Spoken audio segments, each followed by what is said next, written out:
मध्य प्रदेश के छतरपुर में ओबीसी महासभा भीम आर्मी और जय संगठन ने 27% ओबीसी आरक्षण और आईएएस संतोष वर्मा के समर्थन में एक राष्ट्रपति के नाम पर रैली निकालकर कलेक्ट्रेट में जाकर ज्ञापन सौंपा है।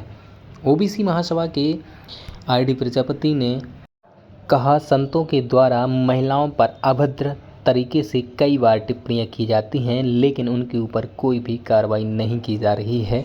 वहीं आईएएस संतोष वर्मा आदिवासी होने के कारण उनके ऊपर प्रशासनिक कार्रवाई की जा रही है। ये सिर्फ संविधान के अंदर द्वेष भावना से कार्रवाई की जा रही है। वहीं आरडी प्रजापति ने बताया है कि अगर संतोष वर्मा के ऊपर कार्रवाई होती है तो इसके पहले इन संतों के ऊपर भी कार्रवाई होनी चाहिए। जो पूरे देश में हल्ला है कि डॉक्टर आईएएस वर्मा जी ने, संतोष वर्मा ने असभ्यता बरती है, गलत बरता है, जो तोड़ मरोड़ के दिया गया है। उन्होंने कहा था कि अंतरजातीय विवाह होने लगा तो समरसता आ सकती है, लेकिन हम फिर भी कह रहे हैं अगर उनने गलत कहा तो कार्रवाई होना चाहिए, हम कह रहे हैं। लेकिन कार्रवाई तब होना चाहिए जब ये 5 कथावाचक, मैंने इनका भी दिया है, उनका भी ज्ञापन दे रहे हैं, इनका भी ज्ञापन दे रहे हैं। कथावाचक बता रहा हूं मैं ना, ये हमारा महामहिम राष्ट्रपति के नाम से ज्ञापन है। उन्होंने लिखा है, महामहिम राष्ट्रपति महोदय, 1 मिनट, राष्ट्रपति महोदय आपसे निवेदन है कि श्री राम भद्राचार्य और श्री धीरेन्द्र शास्त्री, जो मतलब शास्त्री जी हैं, श्री प्रदीप मिश्रा जी, देवकीनंदन ठाकुर और आपके 4-5 लोग हैं, इनके ऊपर अनुरुद्धाचार्य का भी नाम लिखा है। अनुरुद्धाचार्य तो पहले नंबर के हैं, जो कहते हैं बाइक का मतलब होता है वंडरफुल इंस्ट्रूमेंट फॉर एंजॉय।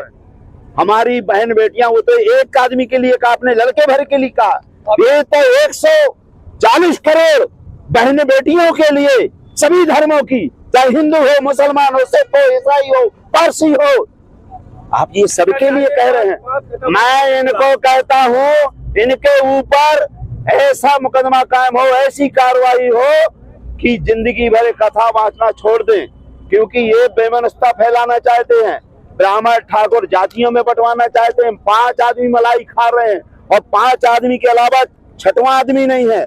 आप मानिए, पहला जो सबसे बड़ा गुरु घंटाल है अंधाचार, ये कहता है बहन बेटियां एंजॉय का साधन है। दूसरा ये भी कहते हैं कि आप शादी करो, सुहागरात की जरूरत नहीं है, संभोग की जरूरत नहीं है, मैं मंत्र से बच्चा पैदा कर दूंगा। ये मंत्र से बच्चा पैदा करने चाहता हूँ। आज ये है कोई, अगर ये मंत्र से बच्चा पैदा कर दे, मैं जिंदगी भर इनका लंगोटा साफ करूंगा, और नहीं तो इसकी दोनों निपोड़ दे, बिल्कुल मारे डाले। आप यहाँ पर भारत के संविधान, मेरी बात सुनिए, भारत का संविधान भी लेके चल रहे हैं आप, सोचिए। एक तो इनका ये बात है। दूसरा, कथावाचक धीरेन्द्र शास्त्री जी ने कहा है कि महिलाएं जिसकी शादी हो जाती है वो खाली प्लाट है, और जो नहीं, जिसकी वो खाली प्लाट नहीं है, उसकी शादी मंगलसूत्र पहने और आपके सिंदूर लगाए, वो उसकी रजिस्ट्री हो चुकी है। आप ये बताइए, कोई जमीन है क्या? जमीन की 10 बार 20 बार रजिस्ट्री होती है, शादी की 1 बार से दोबारा नहीं होती है, लेकिन रजिस्ट्री कह रहे हैं। दूसरा ये कहते हैं जिसके मंगलसूत्र नहीं है, ये नहीं है सिंदूर, तो हमारे, आपको बता रहा हूँ, जो हमारे जवान शहीद हो जाते हैं, उनकी बहन बेटियां जो रहती हैं, वो विधवा रहती हैं, उनके मंगलसूत्र नहीं रहता, न सिंदूर रहता है। क्या वो खाली प्लाट है? हमारे यहाँ जो बहनें हैं हमारी, चाहे उमा जी हों, चाहे रीतम्बरा जी हों, चाहे जो बड़े बड़े हमारे साध्वी हैं, वो कभी मंगलसूत्र और सिंदूर नहीं लगाती हैं। क्या ऐसी बहनों के लिए खाली प्लाट है? तीसरा ये बात है, ये कहते हैं राम के 5 बाप हैं। अभी तो हमने वर्मा जी को थोड़ी कह दिया, जो भगवान को कहते हैं। कौशल्या का डीएनए टेस्ट कराना चाहते हैं, पूरे 140 करोड़ हिंदू लोगों को, देशवासियों को कहते हैं ये राम किसका है? राम के 5 बाप है, मतलब नाजायज औलाद कहते हो भगवान को।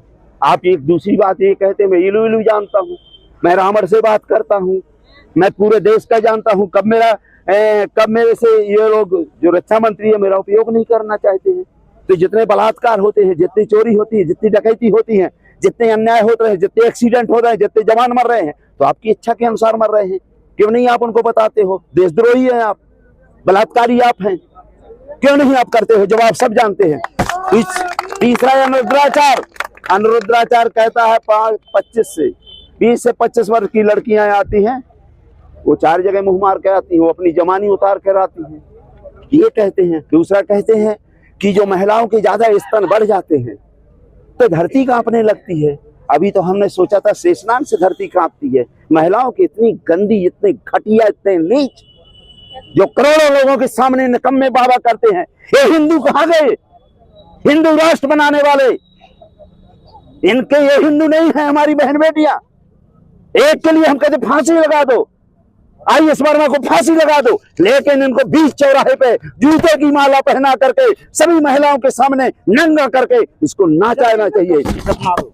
अभी चौथा बात, एक कथावाचक और है भाई साहब, अनुरुद्राचार, यही बताया ना। ये कहते हैं शादी की जरूरत नहीं है, और शादी हो गई है, लड़का बच्चा ऐसे नहीं होते हैं। गाय को अनाज खवाओ, अनाज से गोबर निकलेगा, गोबर को जो दाना को साफ करो, साफ करने के बाद उसको पीसो, पीस करके भगवान का भोग लगाओ और वो औरत को दे दो, अपने आप बच्चा पैदा हो जाएगा। तो पहले मैं कहता हूँ अनुरुद्राचार के मन में गोबर भगा है, तो पहले तो ये गोबर की औलाद है और इसके लड़के भी गोबर की औलाद है। ये मैं इसलिए कह रहा हूँ, ये बात नहीं है। देवकीनंदन साहब को कहते हैं कि गॉडसे देशभक्ति, उस पर कार्रवाई नहीं होती। गॉडसे देशभक्ति, गांधी को मारने वाले जो राष्ट्रपिता हैं उसके ऊपर कार्रवाई नहीं होती, क्योंकि हिंदुओं, ये जो है ये हिंदू सनातन के बाप हैं, सनातनी के बाप हैं, सनातनी के बाप हैं, ये सनातन नहीं सनातनी। 5वां है ये आपके देवकीनंदन, ये कहते हैं हम लोग मुझ से पैदा होते हैं। तो मैंने कहा मुझ से पैदा होता, देवकीनंदन की माता से पूछे कहाँ से पैदा हुए हैं। मैं नहीं कह रहा हूँ, यही कह रहे हैं हम मुख से पैदा होते हैं। तो आपको कोई मुख से पैदा दिखते ही का? जैसे हम पहले पैदा होते रहे, SC/ST के लोग आज भी पैदा हो रहे हैं, और जो मुंह से, भुजाओं से, पेट से एक भी नहीं पैदा हो रहे हैं। अगर हो तो बताओ। तो ये चीजें, इन पर भी कार्रवाई होना चाहिए।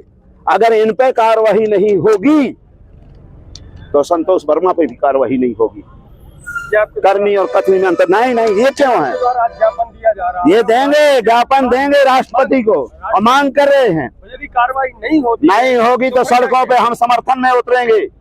हम इसलिए संतोष वर्मा के समर्थन नहीं, फिर और उतरेंगे। अभी तो हैं, लेकिन अभी इसलिए नहीं है, पहले इन पे कार्रवाई हो जाए तो इसको फांसी हो जाए, हमारे आदमी को भी फांसी हो जाए, पहले इनको सूली में चढ़ाया जाए। जो बहू बने हैं, बहू जानते हो ना, माता, ये क्या है? हिंदू जो सनातनी कौन है? सनातनी के बाप बने हुए हैं। ये पूरे देश को, हमारे ब्राह्मणों को आज तक किसी ने गाली दी, किसी को ठाकुरों को गाली नहीं दी। गांव में चले जाइए, कोई भी कथावाचक थे, कोई गाली नहीं देता रहा। जब जैसे 5 पाखंडी आए, इन्होंने देश को बर्बाद किया अरबों के रुपए लेकर के, और ये भारतीय जनता पार्टी के एजेंट है और ये दलाल है, दल्ला है, और समाज को बेचने का काम करते हैं, खरीदने का काम करते हैं, बेमनस्ता फैलाने का काम करते हैं, देश भावना फैलाने का काम करते हैं। ऐसे दलों को तत्काल जेल होना चाहिए। देखिए, सभी मीडिया बंधुओं को बहुत बहुत धन्यवाद, जो क्रांतिकारी साथी होती है, जो न्याय की आवाज उठाते हैं। आज जिला छतरपुर में विभिन्न संगठनों ने, जैसे भीम आर्मी, जैस संगठन, OBC महासभा, आजाद संगठन, सभी ने अपनी एकता दिखाई है और इस एकता में OBC SC/ST के साथ हो रहे अन्याय अत्याचार की आवाज उठा रहे हैं। पहली मांग हम लोगों की रहती है OBC आरक्षण। आप सबको विदित होगा कि CM ने कहा था डंके की चोट पे आरक्षण दिया जाएगा, जब भोपाल में पानी बारिश होते हुए हम लोगों ने वहां ज्ञापन दिया था, लेकिन उसके लिए अभी तक सुनवाई नहीं हुई है। आज का जो ज्ञापन है, आप सबको पता होगा, संतोष वर्मा जी के समर्थन में ज्ञापन दिया गया है। यही विडंबना है कि अगर OBC SC/ST के लोगों के द्वारा कुछ भी गलतियां होती हैं तो सरकार टूट पड़ती है, लेकिन दूसरी तरफ अगर सरकार से हम मांगे करते हैं तो सरकार अंधी पड़ी रहती है। इसको जगाने के लिए आज सभी संगठनों ने अपनी आवाज दिखाई है और ये संगठन धरती से लेके भोपाल संसद तक हिलाने का काम करेगा। जब तक संतोष वर्मा जी को न्याय नहीं मिल जाएगा, हम लोग एकता की ताकत दिखाएंगे। हमारे साथी हैं, हर न्याय की लड़ाई लड़ते हैं और हर मांग के ऊपर आप देख रहे होंगे कि अभी खजुराहो में चक्का जाम हुआ था, जो फूड पॉइजन से मृतक परिवार थे उनके लिए भी हमने आवाज उठाई है। और आप देख रहे होंगे कि छोटे छोटे बच्चों की भी मृत्यु हुई थी, जो कफ सिरप से मृत्यु हुई थी। तो ऐसे बड़े बड़े कांड सरकार को नहीं दिखते हैं, लेकिन ये बड़ी विडम्बना है कि अगर ओबीसी SC ST के लोग कुछ कर देते हैं तो सरकार उसके ऊपर टूट पड़ती है। यही हमारा आग्रह है कि सबके साथ, आप कहते हैं देश हमारा संविधान से चलता है, तो समानता का व्यवहार करे सरकार। और हम मांग करते हैं कि हमारे संतोष वर्मा जी को न्याय दें। जय ओबीसी, जय संविधान, नारी शक्ति। छतरपुर में आप महिला हैं, छतरपुर में एक घटना घटी थी मंडी में, किसानों को लेकर एक छात्रा के साथ में मारपीट की गई। इसके लिए आप लोगों ने क्या किया? देखिए जो ओबीसी महासभा या अन्य संगठनों से जुड़ा रहता है, जिनकी आवाज हम लोगों के पास आती है, हम लोग एकत्रित होकर सबकी आवाज उठाते हैं। पूरे देश में ये मुद्दा उठाया गया, पूरे देश में, हर मीडिया में, हर चैनल में, हर सोशल मीडिया में, सभी के पास पहुंचा है। आप लोगों तक नहीं पहुंच पाया? ज्ञापन दिया है हम लोगों ने। ऐसा कोई भी ऐसा कार्य नहीं है जो जिला छतरपुर में अगर अन्याय अत्याचार होता है तो ओबीसी महासभा एवं विभिन्न संगठन मिलकर के आवाज उठाते हैं। लेकिन बात ये है कि अगर कहीं भी गलत होता है तो उसको सरकार अनदेखा कर देती है, उसको सरकार सुनती नहीं है। ये बहुत बड़ी विडम्बना है। 27% आरक्षण जो माननीय मोहन यादव जी ने कहा था, मुख्यमंत्री जी ने, कि हम डंके की चोट पर देंगे, लेकिन आज तक उन 27% आरक्षण लागू नहीं किया गया। और दूसरा 13% अनहोल्ड करके रखा है, जो अभ्यर्थियों को वो 13% होल्ड जल्द से जल्द हटाया जाए। और IAS संतोष वर्मा जी पर जो कार्रवाई की गई है, तो हम इन लोग ये चाहते हैं कि इसी प्रकार से जो ये पाखंडवाद खुले मंचों से माताओं बहनों को जो खाली प्लाट जैसे शब्द बोले जाते हैं और माताओं बहनों को एंजॉय जैसा शब्द प्रयोग किया जाता है, अगर संतोष वर्मा जी पर आप लोगों ने कार्रवाई की है तो ये जो पाखंडवाद जो कथा उससे सभी शंकराचार्य, बड़े बड़े शंकराचार्य और बड़े बड़े कथावाचक जो हमारी माताओं बहनों को बोल रहे हैं, उन पर भी कार्रवाई तत्काल की जाए। अब यहाँ पर आ चुके के द्वारा ज्ञापन दिया गया है, किस संबंध में ज्ञापन दिया गया है, क्या इन लोगों की मांग थी, थोड़ा सा आज कलेक्ट्रेट प्रांगण में ओबीसी महासभा और अन्य संगठनों द्वारा महामहिम राज्यपाल और माननीय मुख्यमंत्री के नाम से एक ज्ञापन दिया है। इसमें 5-6 मांगे हैं उनकी, और उनको हम आगे बढ़ा देंगे। अभी जो प्रमुख मांग क्या रही सर? इनकी मांगे मतलब विभिन्न है, आरक्षण को लेकर के, और 2-4 शिकायतें हैं जिनमें विभिन्न व्यक्तियों के साथ या जो IAS पिछले दिन चर्चा में थे उनके संबंध में, तो वही सारी मांगे उनकी।